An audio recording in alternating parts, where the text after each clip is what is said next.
Sophia had always dreamed of a peaceful family life when she married Ethan. Their small apartment in the city was warm, filled with books, photographs, and the scent of fresh coffee. Ethan worked long hours as a lawyer, but he tried to be present for her, and in those moments Sophia felt safe. But every dream has its shadow. For Sophia, the shadow had a name: Margaret, Ethan's mother. Margaret was a woman of traditions, firm as the walls of the old family estate. She had raised Ethan on her own after the death of her husband, and she wore her sacrifices like a crown of authority. From the very first day, she had demanded respect, discipline, and obedience. Sophia, on the other hand, was born independent. Her parents had taught her to rely on herself, to pursue education and freedom. She believed a woman should build her own foundation before building a family. Margaret called this selfishness. Whenever they met, tension filled the room. "A wife must care for her husband first," Margaret often said. "And a woman must also care for herself," Sophia would reply. Their conversations were battles fought with smiles, but beneath them burned wounds neither dared to expose. Ethan, caught in the middle, played the role of peacekeeper, but even he felt the walls closing in. The story began on a rainy evening, when thunder rattled the windows of their apartment. Margaret had called unexpectedly, insisting she would visit the next morning.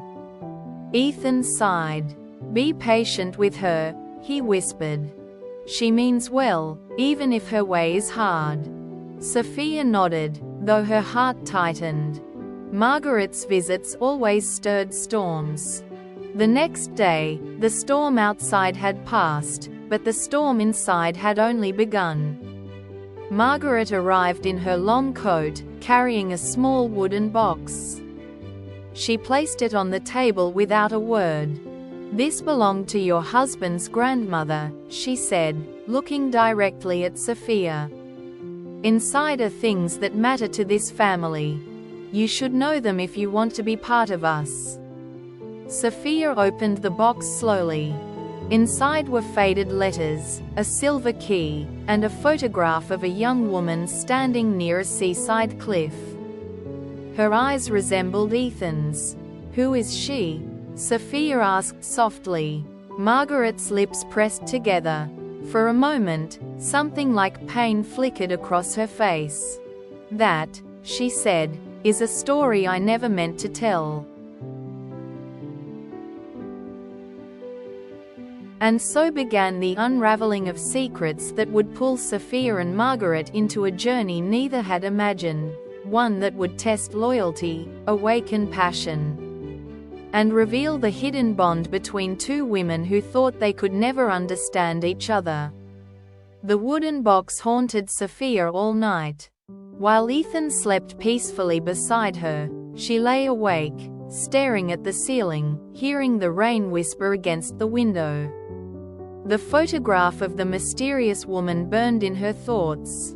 By morning, she could not resist asking Ethan, "Who is the woman in the picture?" She asked over breakfast. Ethan frowned. "What picture?" "The one your mother brought yesterday. The woman by the cliffs." He looked genuinely confused. "I don't know, I've never seen that photo before." Margaret entered the kitchen at that moment, her presence cold as frost. "That is not for you to discuss," she said sharply. "The past belongs to those who lived it." Sophia clenched her jaw. "But if the past hides in our house, doesn't it belong to us all?" The silence that followed was heavier than stone. Ethan sighed, caught between the two women he loved most. Margaret finally spoke, her tone softer but trembling. "That woman is Anna, my sister. She vanished when I was young. My father built a place by the sea, a chamber hidden in the cliffs. They said Anna drowned, but I never found peace with that story." Sophia leaned forward. And the silver key? Margaret's eyes darkened. It opens what remains. Ethan stood abruptly. Mother, stop.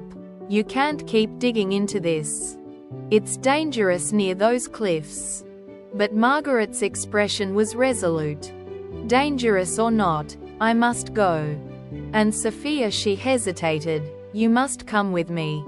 If you are truly part of this family, you will see with your own eyes. The challenge in her voice was clear. For years, Sophia had felt Margaret questioned her worth. Now, the older woman was daring her to prove it.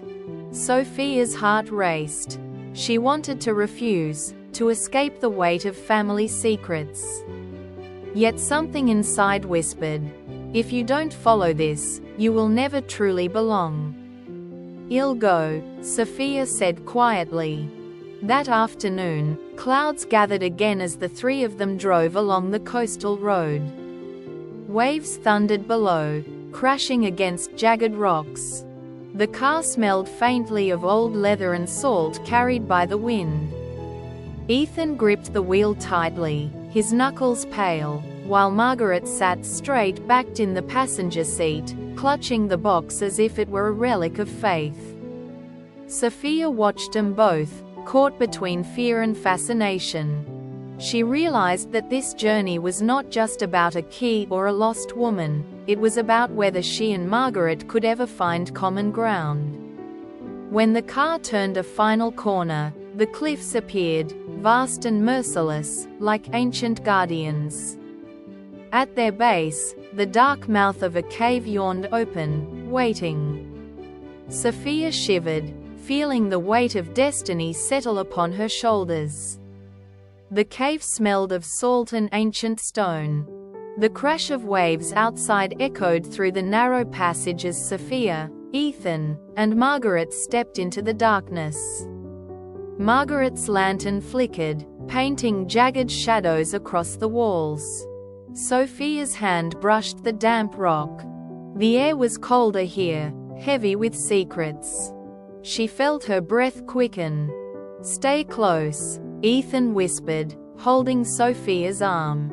But Margaret walked ahead, as if drawn by invisible strings. Her silhouette seemed both fragile and unyielding, like a woman haunted by ghosts yet unwilling to surrender. Deeper they went, until the lantern's light revealed a wall of carved stone. Strange symbols lined its surface, spirals, seashells, and suns. In the center was a small iron lock. Margaret lifted the silver key with trembling fingers. "This is it," she murmured. "My father told me this would be here."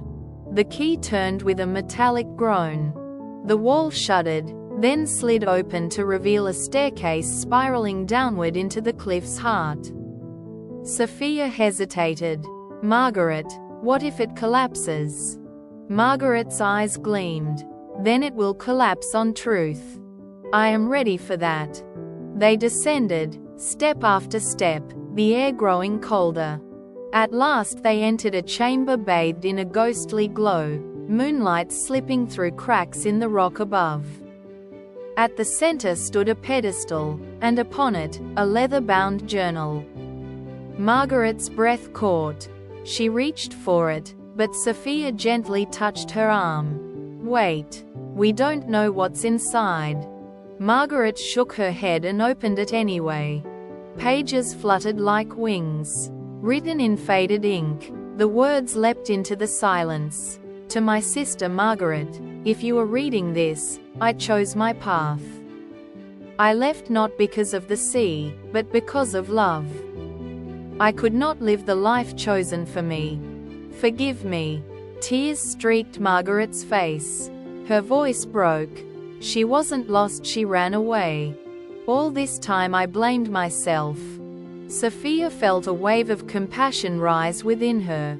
For the first time, she saw Margaret not as a rival, but as a woman carrying unbearable grief.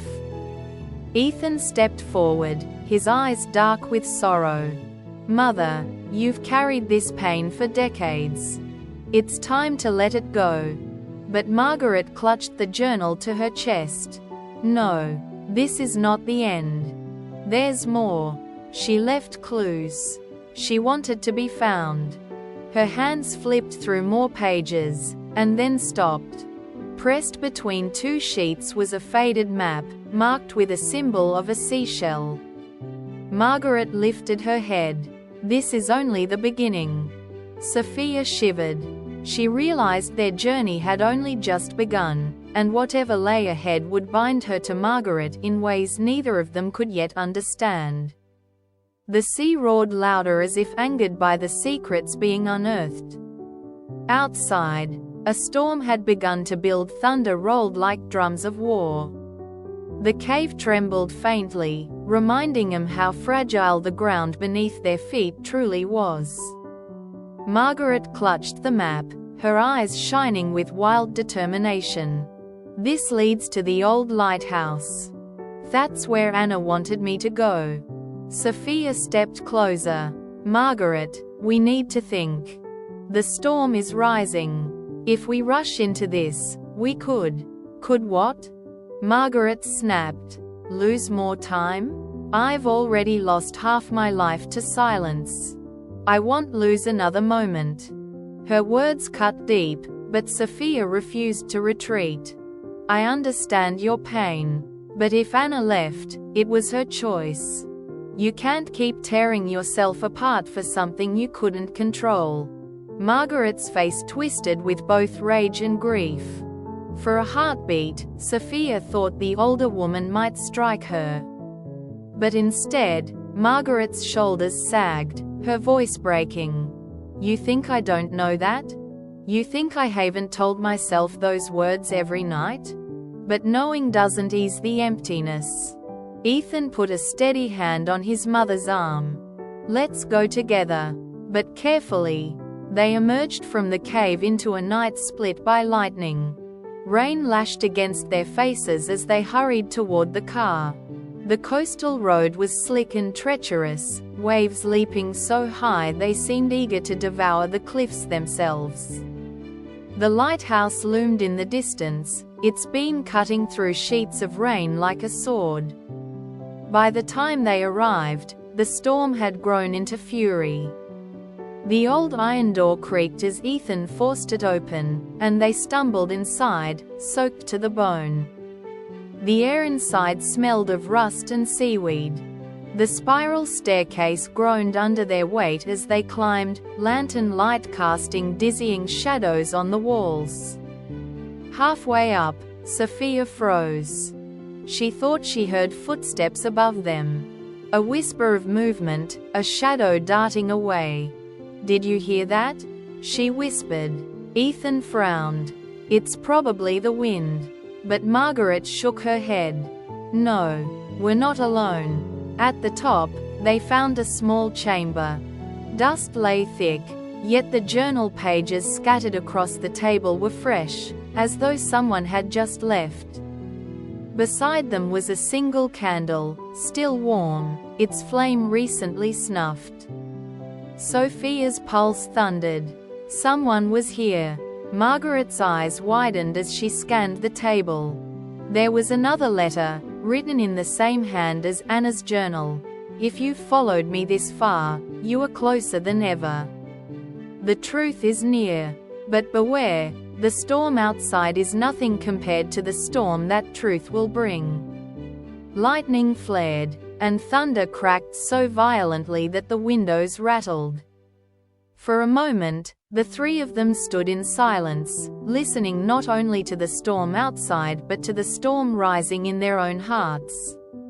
Sophia felt fear and exhilaration twist together inside her. Whatever truth lay ahead, it was powerful enough to destroy, or to heal.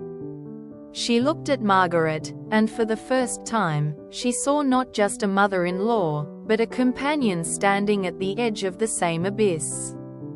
And then, from the darkness of the stairwell, came the unmistakable sound of a footstep. The stairwell echoed with the sound again, deliberate, heavy, unmistakable.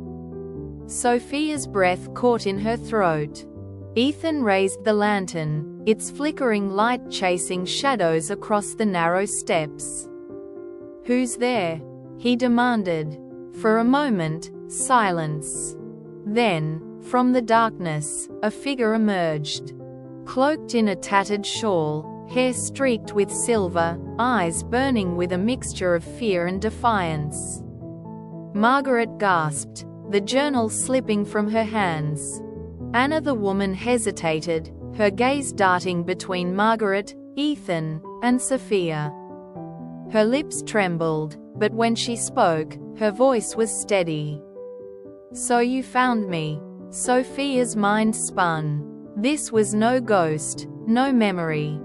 Anna was alive. Margaret stumbled forward, tears streaking her face. "All these years, I thought you were dead. Why did you leave us?" Anna's expression hardened. "Because I was never free. Father wanted to arrange my life, marry me off like property. I couldn't endure it. So I disappeared. I thought it would be easier if you believed I was gone." Margaret shook her head violently. "Easier? You shattered us. I blamed myself every day. I thought I failed you." Anna's eyes softened, grief replacing defiance. "And I blamed myself too, for the pain I caused. But I chose survival. I chose freedom." The storm outside howled, rattling the lighthouse as if urging the truth into the open. Sophia, watching the two sisters, felt her chest tighten. This was the wound that had poisoned Margaret for decades. Finally, Margaret whispered, "I should hate you, but all I feel is relief. You're alive." Anna reached out a trembling hand. Margaret clasped it, and in that grip, years of grief and anger dissolved. Ethan stepped forward, voice thick with emotion. "You could have told us. We would have understood." Anna smiled sadly. "Perhaps now you will. But the world was crueler then. Women had fewer choices." Sophia suddenly understood the lesson hidden in it all. She looked at Margaret, her eyes glistening. "You always told me a woman's duty was to her family. But Anna shows us something else.